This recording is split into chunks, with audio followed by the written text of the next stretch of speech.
So you expect me to believe that an ex-convict served with the Navy SEALs? Judge Thompson's words cut through the tense silence of the courtroom like a sharp blade. The sarcastic smile on his face made several people present whisper among themselves, some letting out muffled chuckles. At the defendant's table, Marcus Johnson maintained his upright posture, his hands crossed over the worn wooden table. The scars on his fingers told stories that this elegant courtroom could never imagine. Beside him, Public Defender Sarah Williams nervously flipped through documents, knowing her defense was crumbling before everyone's eyes. "Your Honor," she tried to intervene, "my client possesses documentation that proves his military service prior to his conviction." "Documentation?" The judge interrupted with cruel laughter. "Ms. Williams, in 30 years on the bench, I've seen every kind of forgery. A man who spent 8 years in state prison for drug trafficking now claims to have been an elite soldier?" He paused dramatically, adjusting his glasses. "This is an insult to the intelligence of this court and disrespectful to the true heroes who served our nation." Marcus closed his eyes for a moment, breathing deeply. When he reopened them, there was something different in his gaze, a disturbing serenity, as if he were accessing memories he preferred to keep buried. "Your Honor," his voice came out calm, controlled, "I served with SEAL Team 6 between 2008 and 2012. I participated in operations in hostile territories that you only know from the news." The gallery murmured uneasily. The prosecutor, District Attorney Wilson, stood up with a triumphant air. "Your Honor, this is clearly a desperate attempt to gain sympathy from the court. The defendant was arrested carrying 2 kilograms of cocaine in 2013. What elite soldier becomes a drug dealer?" "Exactly my point," the judge agreed, banging the gavel on the table. "Mr. Johnson, your allegations are not only implausible but offensive. The Navy SEALs are a globally respected elite unit. Their members are trained to combat exactly the type of crime for which you were convicted." Marcus remained motionless, but those observing him carefully would notice his hands slowly clenching into fists. "Your Honor, may I make one phone call? A single call that will clarify everything." The judge laughed loudly this time, a sound that echoed through the courtroom like an insult. "A phone call? To whom?" "To your commanding officer." He made mocking air quotes. "Mr. Johnson, let's end this charade. Your sentence will be exemplary not only for the crime committed, but for attempting to deceive this court with elaborate lies about military service." That's when Marcus did something unexpected. Slowly, he removed a small medal he wore hanging from his neck. Hidden beneath his dress shirt, the golden medal gleamed under courtroom lights, displaying symbols that only a few would recognize. Sarah Williams looked at the piece with surprise. It was the first time she'd seen it. "This medal," Marcus said, his voice maintaining that same frightening calm, "was awarded after Operation Neptune Spear follow-up missions in Afghanistan. 16 hours of urban combat. 7 wounded in our unit. 0 civilian casualties." He paused, his eyes fixed on the judge. "Are you familiar with those operations, Your Honor?" The prosecutor snorted. Anyone could buy fake medals online nowadays. But something in Marcus's expression, the way he held the medal, the precision of the details he'd mentioned, how his posture had subtly changed, made the judge's smile falter for a split second. "Mr. Johnson," the judge said, regaining his arrogance, "if you truly served in this fictional unit—" "SEALs aren't fictional," Marcus corrected softly. "Then how do you explain your fall into crime? How does an elite soldier become a drug dealer?" Marcus looked directly into the magistrate's eyes. "That, Your Honor, is a story you're not prepared to hear." The royal response created an uncomfortable silence in the courtroom. There was something in the way Marcus had spoken, without anger, without desperation, just icy certainty, that made some people in the gallery shift uneasily in their seats. If you're following this story and want to know how an ex-elite soldier ended up being tried for drug trafficking, don't forget to subscribe to the channel. Because the truth behind this fall is more shocking than any sentence this judge could hand down. Judge Thompson leaned back in his leather chair, the smile returning with full force. At 58, he'd built his reputation by being ruthless with criminals who tried to play his courtroom. The son of an Army colonel, he'd grown up hearing stories of military honor, and deeply despised anyone who attempted to usurp that dignity. Mr. Johnson, he said, drumming his fingers on the table, I'll give you one last chance to abandon this pathetic performance and accept your sentence with a minimum of dignity. Marcus remained silent, but his eyes never left the judge's face for a single second. There was something hypnotic about how he maintained control, as if he were calculating every word, every breath, waiting for the right moment. Sarah Williams tried again. Your Honor, if we could just examine the documents we brought. Forged documents, Prosecutor Wilson interrupted, standing dramatically. Your Honor, the defendant is clearly attempting to manipulate this court. He spent 8 years in state penitentiary learning exactly this type of con game. How many other criminals haven't tried the same scam before other judges? The judge nodded vigorously. Prosecutor Wilson is right. Mr. Johnson, your criminal record shows a pattern of behavior that completely contradicts your allegations. He opened the folder before him with evident pleasure. Arrested at 23 for drug trafficking. Sentenced to 10 years. Served 8 for good behavior. No mention of military service in your prison record. No veteran benefits claimed. Nothing. Marcus finally spoke, his voice maintaining that controlled tone that was beginning to unnerve some people in the courtroom. Have you ever been in combat, Your Honor? The question caught the judge off guard. What does that have to do with? It's a simple question. Have you ever exchanged gunfire with insurgents armed with AK-47s in narrow alleys, where any mistake means certain death? I don't have to answer your impertinent questions, the judge replied, but there was growing discomfort in his voice. Of course not, Marcus agreed softly, because the answer is no. You've never been in situations where you have to decide in seconds whether to shoot to kill or become a statistic. He paused, his fingers unconsciously tracing the outline of the medal.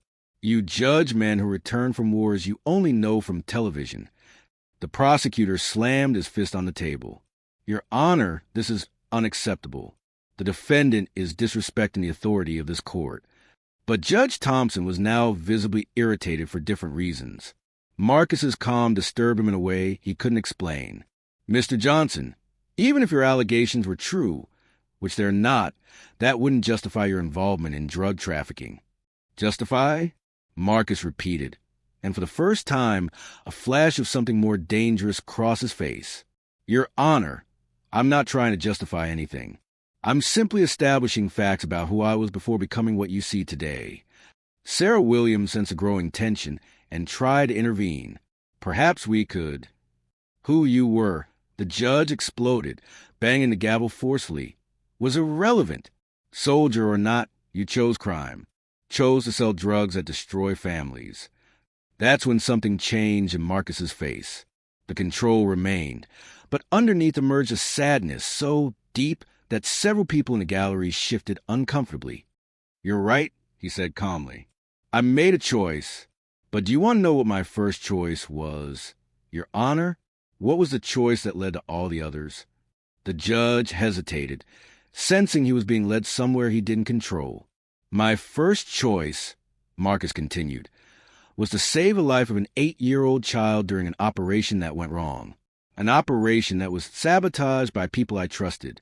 An operation where I lost 7 teammates and came home with a medal and a broken heart. The silence that followed was so dense you could hear the courthouse air conditioning running. Marcus looked directly at the judge, and there was something in his eyes now that made the magistrate swallow hard. You want to know why an elite soldier becomes a drug dealer, Your Honor? It's because sometimes you discover that the people you were supposed to protect are the same ones who betrayed you. And when you lose faith in everything you fought for, sometimes self-destruction is the only way out you can see. The raw confession hit the courtroom like a punch. Several people lowered their eyes, unable to bear the emotional weight of the moment. But Judge Thompson, after the initial shock, hardened even further. Self-pity doesn't erase crimes, Mr. Johnson. Thousands of veterans return traumatized from war and don't become criminals. Marcus nodded slowly. You're right, and that's why I deserve everything that's happening to me today. He paused, his eyes meeting the judge's again. But that doesn't change the fact that I served. And that doesn't change the fact that you're judging a man you don't understand at all. Prosecutor Wilson, feeling he was losing control of the narrative, stood up again. Your Honor, even if we accepted this melodramatic story, it doesn't change the facts. The defendant was caught with 2 kilograms of cocaine. That's not personal use. That's large-scale trafficking. True, Marcus agreed, surprising everyone, and I accept punishment for that. But there's a difference between accepting punishment and accepting humiliation based on ignorance. The judge felt challenged in a way he'd never experienced before. Marcus wasn't begging for mercy, wasn't lying desperately. He was simply stating his truth with a dignity that made the magistrate feel inexplicably small. Mr. Johnson, the judge said, trying to regain his authority, your eloquent words don't change the fact that there's no evidence whatsoever that you served where you claim to have served. Marcus smiled for the first time since the hearing began. It wasn't a happy smile. It was a smile of someone who was about to play his final card. Your Honor, he said softly, would you allow me to make a phone call now? Just one. To a number that might change your perspective on evidence. Something in the absolute confidence with which Marcus made the request planted a seed of doubt in the judge's mind. But his arrogance was greater than his prudence. A phone call, he laughed bitterly. To your accomplice?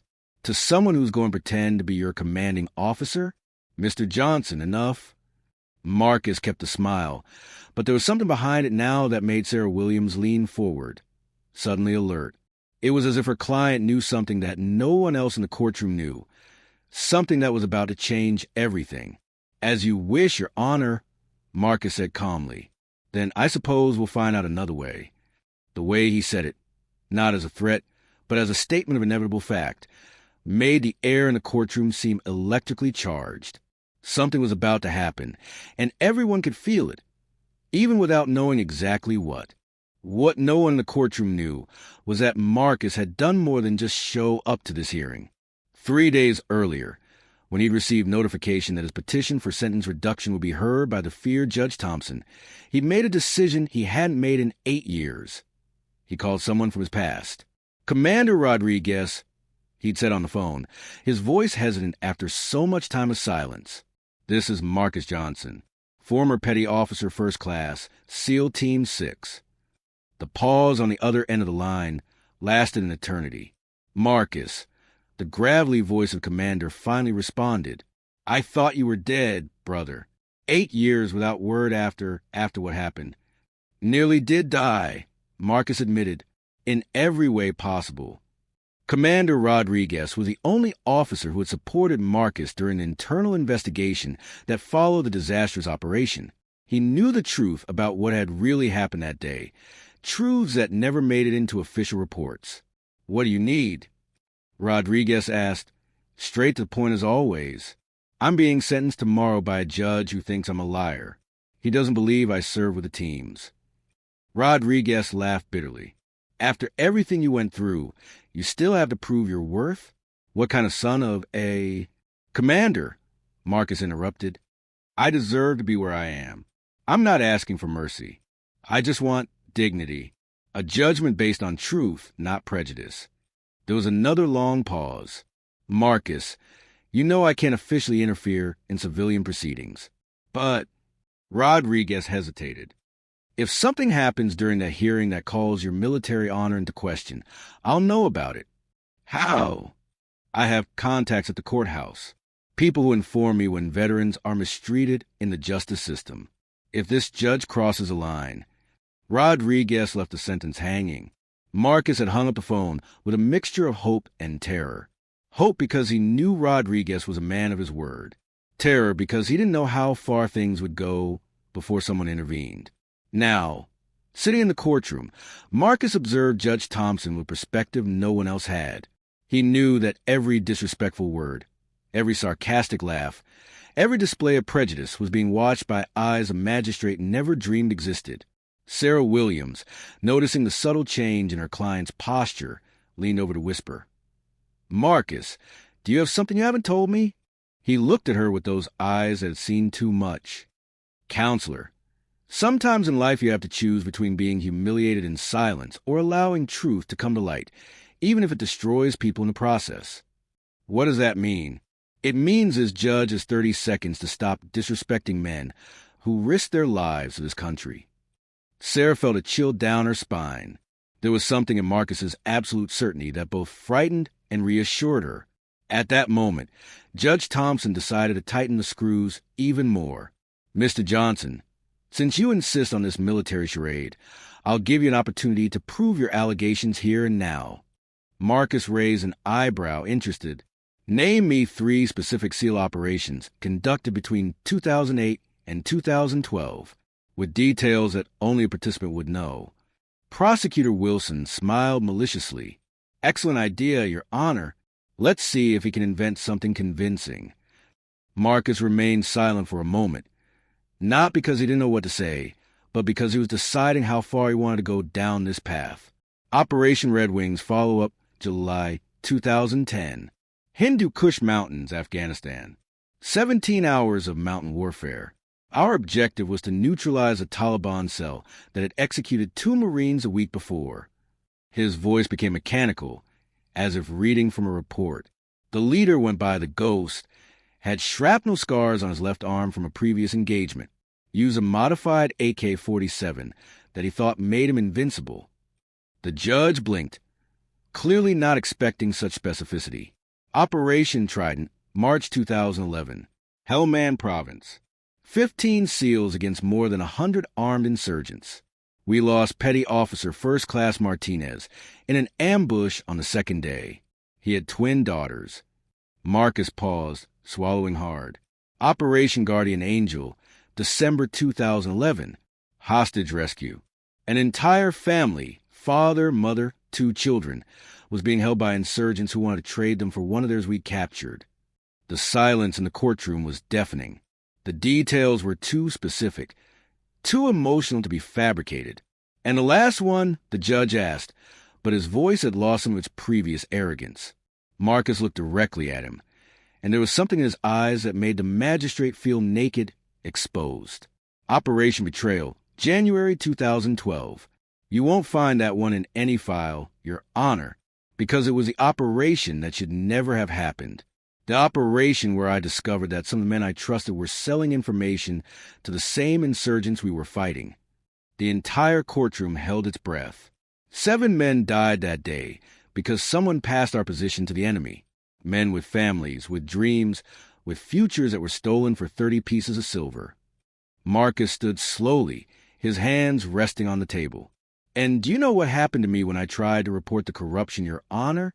I was transferred, isolated, and eventually recommended to leave the service due to psychological instability."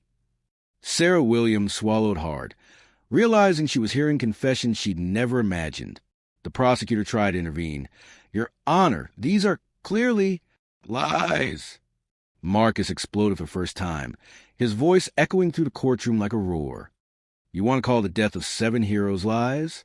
You want to call the betrayal that destroyed my faith in everything I fought for lies?" Judge Thompson instinctively recoiled in his chair. There was something in Marcus's controlled fury that was absolutely terrifying. "And when I left the teams without references, without support, without anything but nightmares and a medal no one believed was real, what do you think happened?" Marcus continued, his voice dropping to a dangerously calm tone. "I started drinking. Then I started using drugs to forget the faces of the men who died because of me. And when the money ran out, I started selling drugs to keep using." The raw confession hit the courtroom like a bomb. "So yes, Your Honor, I became exactly the kind of criminal I used to fight. But don't torture me by denying who I was before everything fell apart." That's when something extraordinary happened. The back door of the courtroom, a door that was rarely used, opened slowly. A middle-aged man in uniform entered quietly and stood at the back of the courtroom. Marcus turned his head, and his eyes widened. It was Commander Rodriguez, not in civilian clothes, but in full Navy dress uniform with his trident prominently displayed. The commander gave a slight nod, a military signal that only Marcus understood. "Mission authorized. Proceed." Marcus smiled for the second time in this hearing, but now it was a different smile. It was a smile of a soldier who had just received reinforcements at the darkest moment of battle. Judge Thompson, noticing someone had entered, turned to see who it was. When his eyes fixed on the military uniform and command insignia, his face visibly paled. "Excuse me," Rodriguez said, his military voice cutting to the air like a blade. "I'm Commander Rodriguez, SEAL Team 6. I believe there's a matter here that needs to be clarified about one of my men." Judge Thompson's world was about to completely collapse, and he didn't even know it yet. The silence that followed Commander Rodriguez's entrance was so dense it seemed physical. Judge Thompson looked from a uniformed military officer to Marcus, then back to Rodriguez, his mind desperately trying to process what was happening. "Commander," he began, but Rodriguez raised his hand in a gesture that demanded absolute silence. "Your Honor, I'm compelled to interrupt this proceeding." Rodriguez walked to the center of the courtroom with measured, precise steps. "I've just heard serious allegations being made against a sailor who served under my command with distinction and honor." Prosecutor Wilson, realizing he was completely losing control of the situation, tried to stand. "Your Honor, this is highly irregular." "SIT down," Rodriguez commanded with an authority that made the prosecutor collapse into his chair as if he'd been punched. When a naval officer is speaking about crimes against veterans, civilians shut up and listen. Judge Thompson felt beads of sweat forming on his forehead. "Commander, with all due respect, this is a civilian court and you are a civilian judge trying a war veteran who served in classified operations," Rodriguez interrupted, his voice cutting like steel. "A veteran I just heard being ridiculed, humiliated, and called a liar for allegations I can personally confirm." Rodriguez withdrew a sealed envelope from his inner pocket. "These are the official service records of former Petty Officer First Class Marcus Johnson, declassified this morning specifically for this proceeding." He placed the envelope on the clerk's table. "Would Your Honor care to examine them?" The judge extended his hand with visible hesitation. His hands trembled slightly as he opened the envelope and began to read. As his eyes scanned the documents, his face progressively lost all color. "Petty Officer First Class Marcus Johnson," Rodriguez continued, his voice echoing through the silent courtroom. "For years active duty. 17 documented combat operations. 3 decorations for valor. 1 Navy Cross for saving civilians during a rescue operation." He paused, letting the weight of the words settle. "And yes, Your Honor, participant in Operations Red Wings, Follow-Up, Trident, and Guardian Angel," exactly as he declared. Marcus remained seated, but silent tears began flowing down his face. They weren't tears of sadness. They were tears of relief. After 8 years of being treated like trash, finally someone was publicly validating who he really was. Sarah Williams looked at her client with a mixture of admiration and horror, realizing she had defended a war hero without knowing it. Judge Thompson finished reading the documents and placed them on the table with trembling hands. I didn't know. Didn't know?"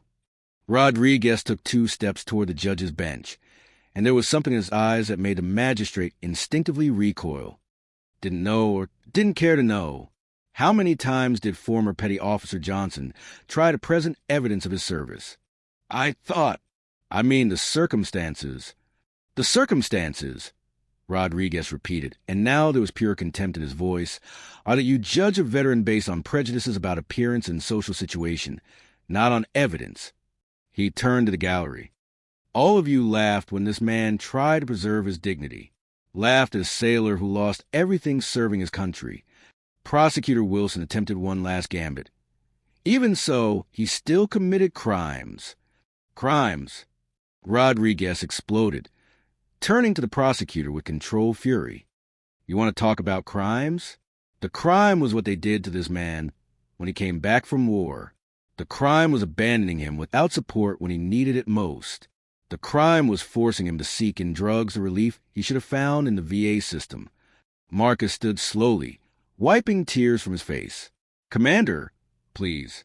I committed the crimes I was charged with. I don't want to escape responsibility." "Marcus," Rodriguez turned to him, and for the first time his voice softened. "You took responsibility. You served your time. But dignity isn't a crime, sailor. Pride in your service isn't a crime."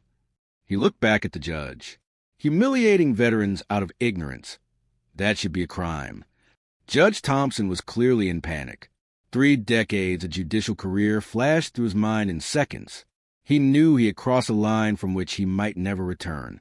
"Commander Rodriguez," he said, trying to regain some authority, "I acknowledge that I may have misinterpreted the situation." "Misinterpreted?"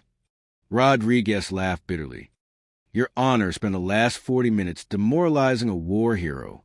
Call him a liar, pathetic criminal, military disgrace." His voice dropped to a dangerous tone. "In my day, men lost teeth for talking about sailors that way." At this moment, something extraordinary happened. The main door of the courtroom opened, and 3 more uniformed men entered, all wearing Navy dress uniforms with steel tridents. They positioned themselves behind Rodriguez in perfect military formation. Marcus recognized 2 of them immediately. Senior Chief Petty Officer Davis and Petty Officer Second Class Thompson, men who had served beside him in real operations. "Commander," Senior Chief Davis spoke, "we received the call. Does former Petty Officer Johnson need support?" The question was simple, but the implication was clear. If necessary, these men were prepared to defend their fallen teammates' honor.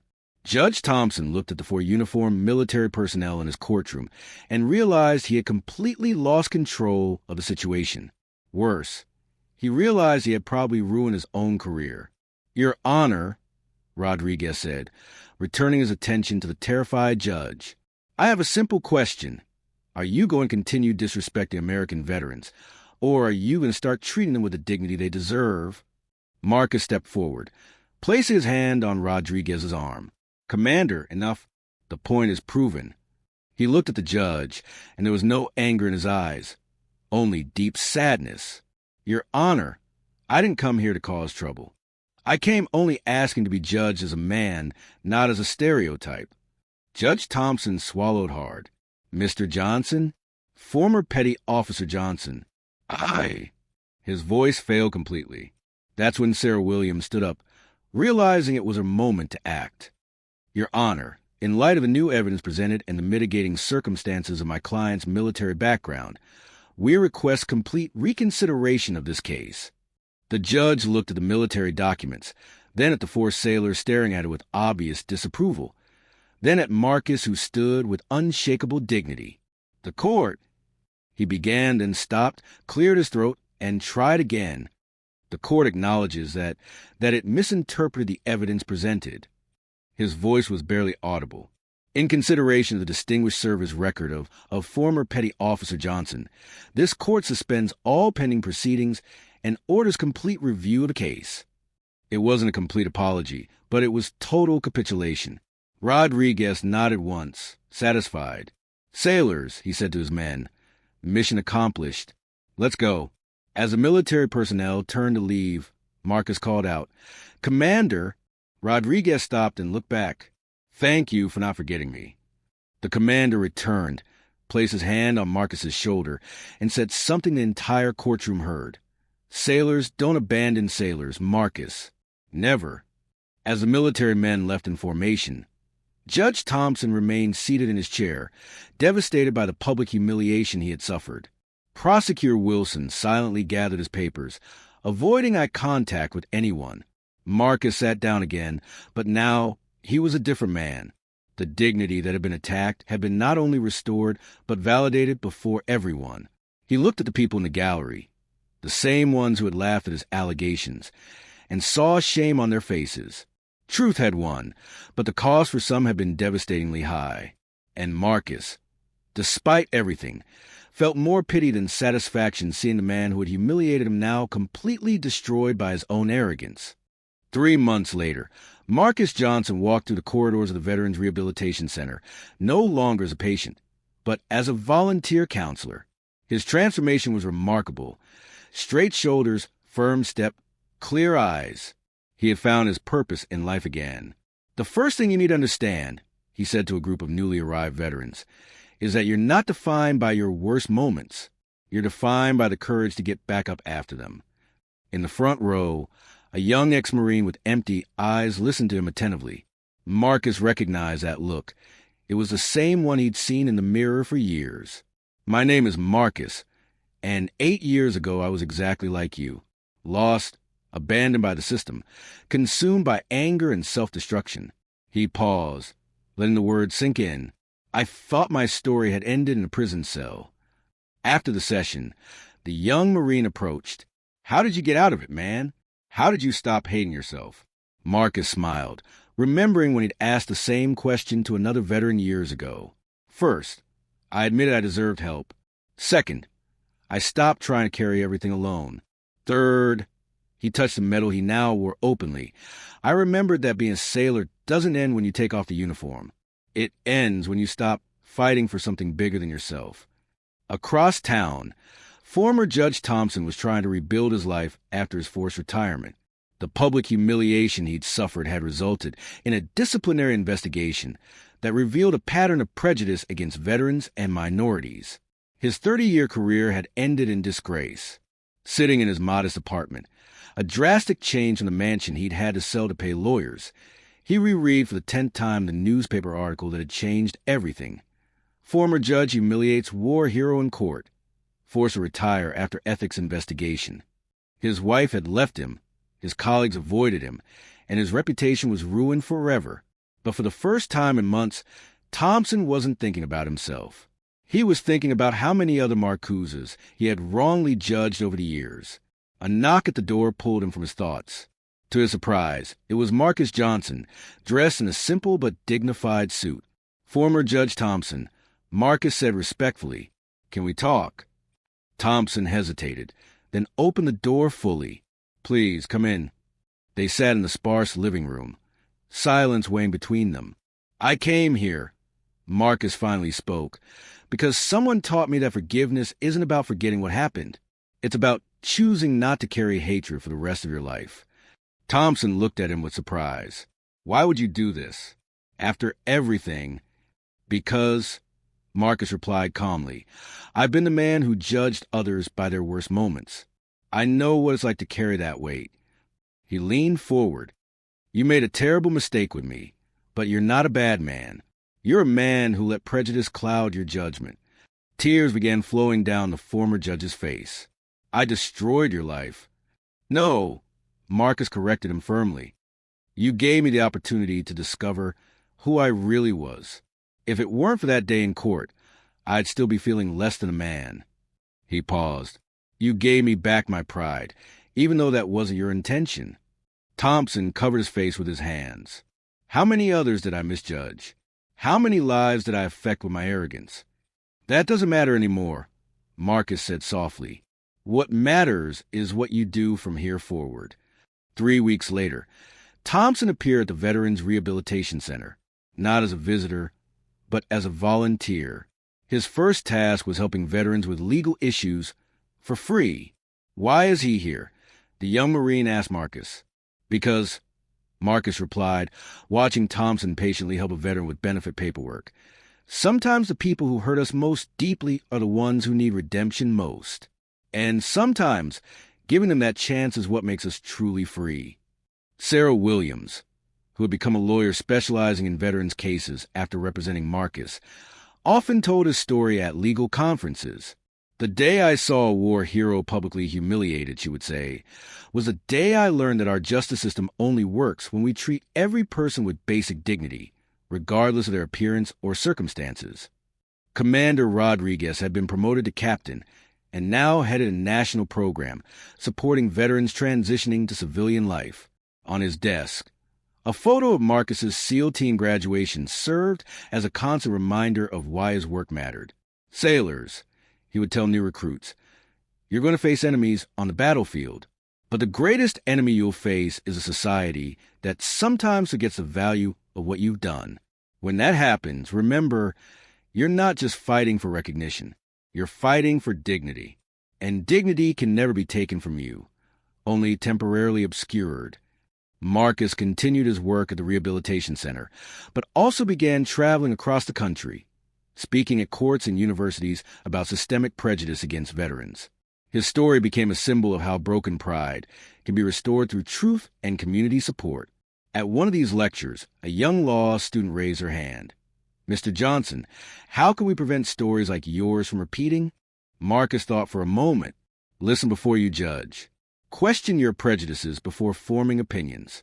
And remember that behind every criminal is a complex human story you may never fully understand. He paused. But most importantly, treat every person with the basic dignity that every human being deserves, regardless of where you encounter them on their journey. 2 years after that fateful day in court, Marcus married a nurse from the Veteran Center. At the ceremony, Commander Rodriguez served as best man, and Thompson, now an unlikely friend, was among the guests. During his speech, Marcus looked at the diverse audience of veterans, reformed justice professionals, and people whose lives had been touched by his story. A few years ago, he said, "I believe my story had ended in failure and shame. Today I know that wasn't the end. It was just the beginning of the most important part of my journey." His voice strengthened. "Because I discovered that our greatest victory isn't avoiding the fall. It's choosing to get back up with more wisdom, more compassion, and more determination to help others who are where we've been." The true revenge wasn't destroying the judge who had humiliated him. It was proving that a man isn't defined by his mistakes, but by the courage to transform them into turning points for himself and others. He tried to break Marcus, but ended up creating a leader. Marcus learned that true justice isn't about repaying the harm suffered. It's about transforming pain into purpose and using your experience to lift up others who have been brought down the same way. If this story moved you and you believe in the power of second chances and human dignity, don't forget to subscribe to the channel, because we all deserve to be judged by the totality of who we are, not just our worst moments.